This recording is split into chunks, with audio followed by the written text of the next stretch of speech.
Welcome back. I'm Calvin, Statue Fanatic, here with another review, and today we're going to take a look at a smaller 1/10 scale statue from Iron Studios.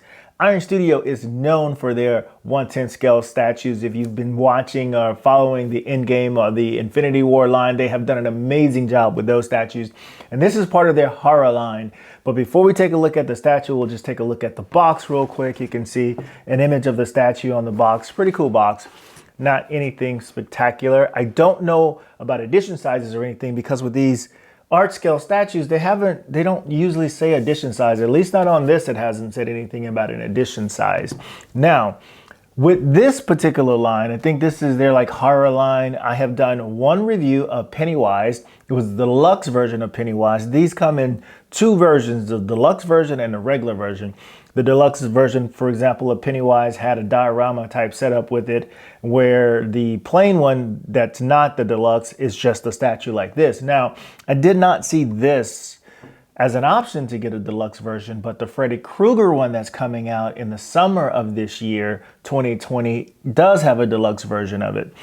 But we'll just take a look at this guy, and I actually like Pennywise, and I like this one too. It's a very simple statue, very great representation of the character from the movie. I'll do it once around here so you can kind of see what this guy looks like here.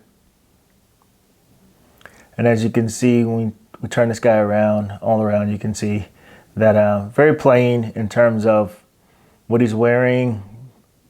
Blue jeans, green shirt. And as you can see, he's got blood all over him. He's got the machete in his hand.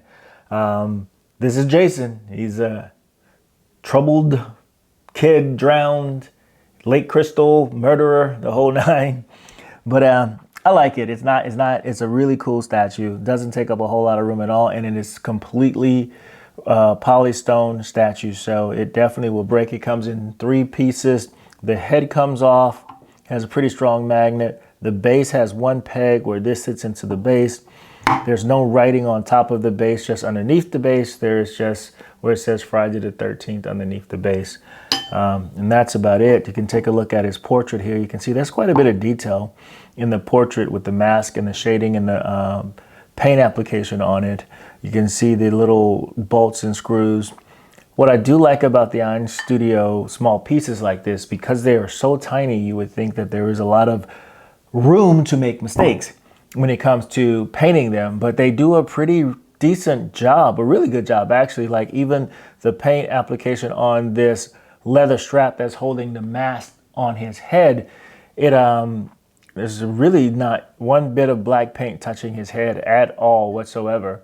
And then the same thing with the white part of the mask, nothing there touching his face either.